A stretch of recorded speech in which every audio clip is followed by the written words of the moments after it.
Hello guys, today I'm here and I'm going to take you through the steps bit by bit, because most of you actually fail because you do some things wrong, but you don't know you're doing wrong. You think that maybe you're doing the correct thing and the thing you're doing is very correct, but it's not your fault. This is simply because you are a business person or you're a farmer who's interested, but you see you are not a specialist in the industry. And that's the reason why today I'm here at least to empower you. Welcome to our YouTube channel. If you haven't subscribed, kindly hit the subscribe button. And if you love what you're doing, remember always to like, give a positive comment and share as much as you can. We are here in Machakos County, Kangundo Kakuyuni. We want to educate farmers on which one between battery cages and deep litter. Madam Jessie wants to go to battery cages, and she's called me to advise her, is it wise or not? This is my advice for you. Deep litter and battery cages. Battery cage is an improvement of deep litter. That's the first thing I can say. But still, you can perform very well on battery cages, on deep litter, than in battery cages. How? Why cages and why deep litter? Hey guys, I know before even I proceed in this video, some people are already thinking that doing battery cages is being inhuman to the birds. We have cages that are ISO certified, that the birds have enough playground, have enough space in them. So when we speak in this video comparing deep litter and battery cage, we are comparing the ISO certified cages versus deep litter, not just the ordinary cages. Now, let me start with deep litter. Deep litter is very cheap while starting the project, all right? But deep litter is very expensive in the long run. Battery cages are very expensive from the beginning. But in the long run, battery cages are cheaper. So, between deep litter and battery cages, which one do you go for? When you are a starter, like you're starting to keep chicken, I don't advise you or recommend you to start keeping chicken with battery cages, because it's capital intensive. I know the returns are good, but remember, it is capital intensive. So you as a starter, the first thing you can do is start by keeping chicken by deep litter, so that you can understand the nitty-gritties with chicken, because it is very difficult to monitor birds in cages. People think it's easy. So when you have chicken in cages, you come in the morning, you do your round. When you go, rotate and come back. By the time you're coming at midday, you find 2 birds are dead. But in deep litter, it's easy for you to know whether the birds are sick or not. You can see them not feeding, not moving around, maintaining one position. So it is easy to do that way. So what am I trying to say? If you want to think about battery cages, then think about battery cages as an upgrade. Upgrading what you have. One thing I know about battery cage for sure is 1 bird, 1 egg. Battery cages is more profitable because the eggs are not soiled. The chicken does not come in contact with the egg.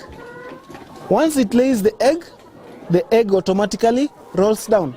Somebody will challenge you and say that even in deep litter, you can build laying boxes that the birds can lay and then the eggs roll out. You know the best thing about battery cages, the birds lay at any point they are. You can't come and control the birds laying. So once it lays the egg rolls out. But for deep litter, as much as the birds will be laying in the laying boxes, some of the eggs will also just be thrown anyway. They'll also lay anywhere on the ground if they find the boxes are full. So you find that when the egg is laid like where we are here, chances of introducing something called egg eating are very high. And you know, it only takes a split second for chicken to consume an egg and finish. When you come and check, you find that, oh, nothing happened here. You know nothing happened, but you see, let's say you are losing 10 eggs a day. times 3 days, you're losing a crate. That's quite a substantial amount of money. So the other good thing about, personally, I would advocate for cages. Personally, I would advocate for cages. If you have the ability to do cages, then do cages. It pays. Because, look here, water is automated. You don't have any losses in terms of water. Labor is cut by almost 80%. One person can feed 5,000 chicken, collect eggs in the same unit, and clean the same unit very comfortably. The other thing is space. Most of us are doing urban agriculture. We have a problem with space. Land is very expensive. You know, as a starter, you cannot tell me you're going to buy 10 acres and you're only starting to do the project.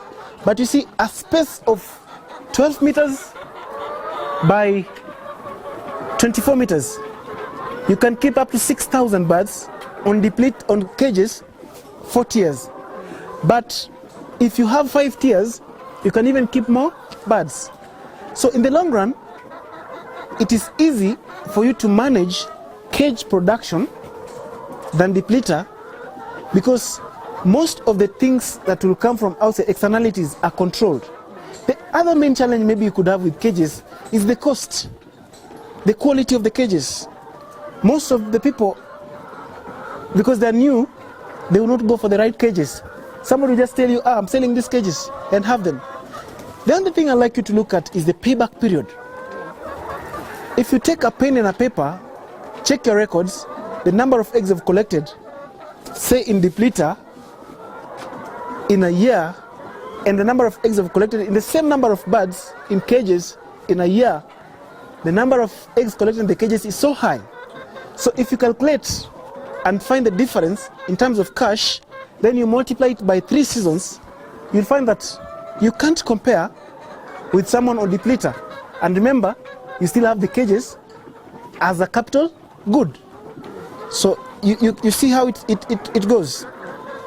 When the bird gets at peak production, an egg, a bird, an egg, a bird. You can be able to know this bird is not laying, this is laying in cages. In depleter, tell me, which bird has not laid here? You can't know. You can't know. It's very difficult, you know. So in as much as we are talking about the rights of animals and all that, let's do it scientifically. You know, these cages have been researched on for quite some time. We've been able to know, personally, I'm a poultry specialist up to master's level. So when we give you a cage or an advice you go for this cage has been certified, it's ISO. We know this spacing is enough for this bird to move around, you know. The other thing you control, by the way, I had forgotten to say, in cages, you control feed intake to the best of your ability. Why? There is no feed spillage. There is no there is no water spillage. Maybe the challenge with cages is the rate of disease spread is very high because of the contact of the birds. But in a nutshell, the pros exceed the cons. So which one would you go for? She says cages. I'm not convinced you, but you should only go for cages if you have the ability to, and you'll never regret.